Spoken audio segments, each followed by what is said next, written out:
Austin is a Sunoco Rookie of the Year candidate, and he's battling for a chase berth. Austin, talk about your mindset here this weekend at Bristol. Well, it's to have a good run, obviously, and practice went not as planned, but hopefully we can turn it around right here in qualifying. And it's definitely different from the first time around, a lot different with the tires.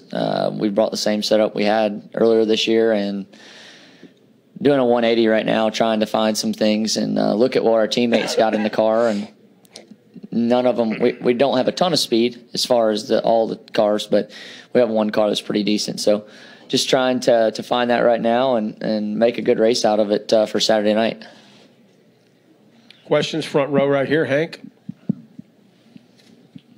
Austin, I don't know if you were in here when Joey was talking, but he was talking about how some guys, and you might be one of them, are feeling a sense of urgency or maybe even panic that you need to win a race or, you know, just to leap those two guys to get in there. Are you sensing that, or how are you going to approach the last three races, or at least the last two before Richmond if you're still not locked in by then?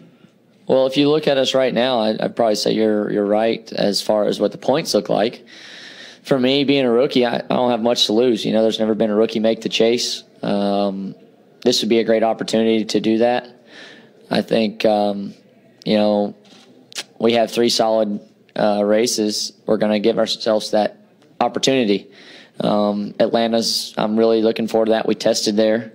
This is a good track, too. I enjoy this track. I've ran well here the last 3-4 times I've been here. So I just hope we can find what we found the last few times, and that's a good car during the race under race conditions. Haven't had a ton of speed here leading up to that point. Would like to qualify good because that just puts you in a better spot going forward. You know, this tire seems to lay a lot of rubber down and not chunk.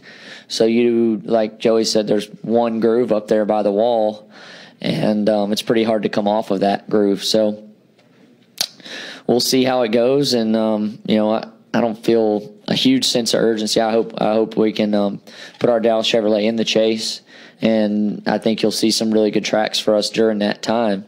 But you know, if I could hit the reset button as a rookie right now, there's so many more things I would do differently up to this point, and it would be nice to have that, but you don't. So you go out and you try and finish the season strong. You know, moving forward next year, I wouldn't want to be in this situation. Hopefully we'd have a win or farther up in points. Over here to the far right, Jared. Jared Turner, FoxSports.com. Austin, as a rookie, obviously you raced at Bristol before. You raced here in the spring. You raced here nationwide and so forth. But it's your first night race in the Cup Series. Just talk about kind of the emotions of that. You know, just how excited you are. Well, yeah, I mean, it's an intense race. It definitely one that creates some drama because it's at the end of the year, and you know, people are looking for that win. And I think you know, the first race here I thought was really racy, even though we had the spurts of rain and different things. And you know, I don't know how this tire is going to race so far, so we'll see how it goes. It's going to be Bristol, baby. It's fun. Over here to your left, Bob, and then Seth. Bob Pockrish, Sporting News. You're a guy who likes to do some dirt late models and some other racing, and you know, with what happened up in New York, will that change your attitude at all about, you know, maybe running, you know, local tracks with guys you may not know?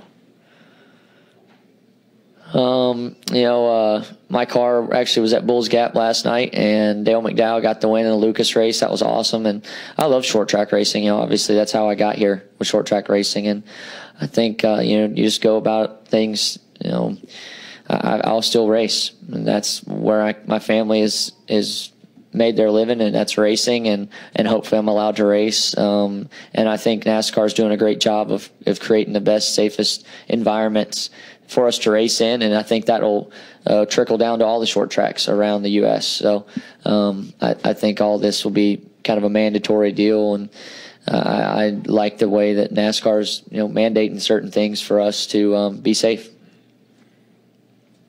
Seth, and then Mike. Seth Livingstone, NASCAR News Service. You mentioned if you had the ability to hit the reset button and you don't, what are a few of the things you would do differently if you had that chance? It's such a long season. I did the same thing in trucks and in nationwide. After the first year, I'd sat down and had to reevaluate myself at the end of the year, and you just have to take it to another level. There's always that level that you have to push yourself to, and you don't realize that level, I feel like, at least for me, until you've done it. You've experienced a full year. I was able to come back and win championships in the other two series after our first year, and I'd love to be able to do that in the Cup Series, and I think it's a possibility. You just have to reset and set goals higher, and then also I think as far as keeping your body mentally and physically in shape for the entire year. I feel like I'm physically in shape and been here. I think mentally the Cup Series is a draining series because of how long it is, and you learn that and you learn how to cope with it. I feel like I figured it out, but there's a lull section of our series where you go through a lot of different tracks and you have to stay focused during that era.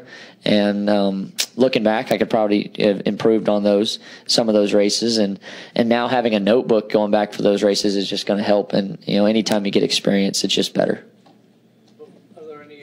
Situations where you say, boy, I'll never make that mistake again? A couple of specifics? Oh, I'm sure there are. You have certain restarts. You have certain things you've done to the car during practice you wish you would have taken back out, and you wish you wouldn't have said certain things to make changes on the car. You just let your crew, because they have more experience than you, mine at least, do. So it's there's a lot of things you not really necessarily regret, because if you make mistakes, you obviously learn from them, and that's what the good ones do. So I think just having that start over button would have been nice, but that's why you have yellow stripes on the back of your bumper to let everybody know you're learning. Let's go to Mike. Mike Hembry, USA Today. Austin, if you make the chase, what's your thinking on what the approach will be? Obviously, if you win, you continue, but you can also move on with good finishes depending on what other people do. What's kind of the balance there and how you approach it? If we make the chase, I think for us, every race is just to go get it. Put yourself in that situation. You have to beat those other guys. It's just like racing Sam last year for a championship. There's one guy you have to beat. You beat that guy, you make it to the next race. You take it one race at a time, beating two guys every week. And you're going to be in a position, as long as you beat those two guys, or you don't have to single out two, you have to beat at least two. And if you beat the majority of them, you're going to be the next week. And it allows you to pick out certain people that you're going to race against. It's like a head-to-head challenge. It's you versus that other group of people, and you have to beat them. And if you do, you move on to the next round. It's pretty cool, actually. So I'd love to be a part of that. I think a lot of mental games come into play when that happens, and the strong always survive. Let's go to Ed. Raise your hand, Ed, and then we'll go to Mike, and then Stan.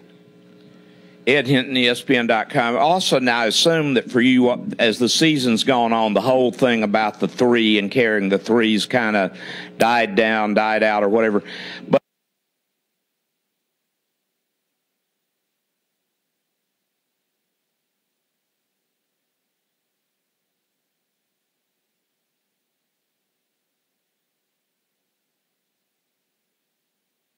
because that number was so associated with this night race in so many ways, have you felt, either personally or through social media or anything, have you felt a little sort of spike in the intensity of carrying that number in this particular race? I feel like the first Bristol race around was pretty intense, and it doesn't matter what track you go to with the number that I carry. There's always a little bit of intensity, and that's a great thing. It pushes you. And for me, I just want to do good everywhere. I want to be up front, and there's nowhere I'd rather be up front than a racetrack. And for me, it is nice having a number that pushes you a little bit, and you just go after it each and every week and try and work your hardest to figure out where that speed is that you need and develop it, and try not to make it too hard. It's still just racing. It's getting around the track. A lot of people make it really hard, and when you run up front, it makes it a lot easier, obviously. We'll go Mike, and then we'll end over here to the left with Stan. Mike Neff from FrontStretch.com. Austin, you're having a fantastic Rookie of the Year battle with Kyle Larson. You're actually ahead of him in the point standings right now, but it seems like he gets an inordinate amount of the attention and television time on race weekends. Does that bother you, or do you kind of enjoy the fact and say, let him get all that attention, and at the end of the year, I'll hold the trophy up?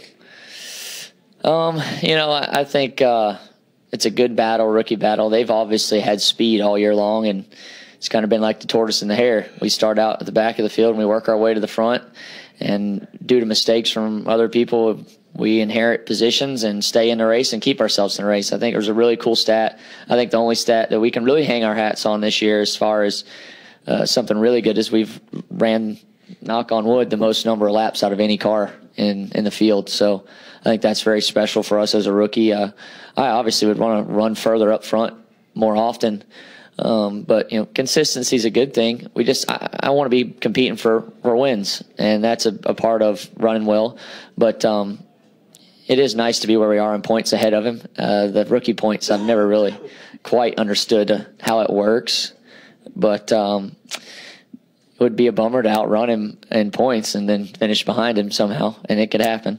So, but he's done a good job of being fast this year, and there's a reward for it, I guess. There's a speed reward in that. So we'll go out there and try and finish off this year and beat him outright, even with the most points. Final question, far left. Austin, Stan Creekmore with RPMtonight.com. I suspect that wherever you collect that first Sprint Cup Series win, it's going to be a great win for you.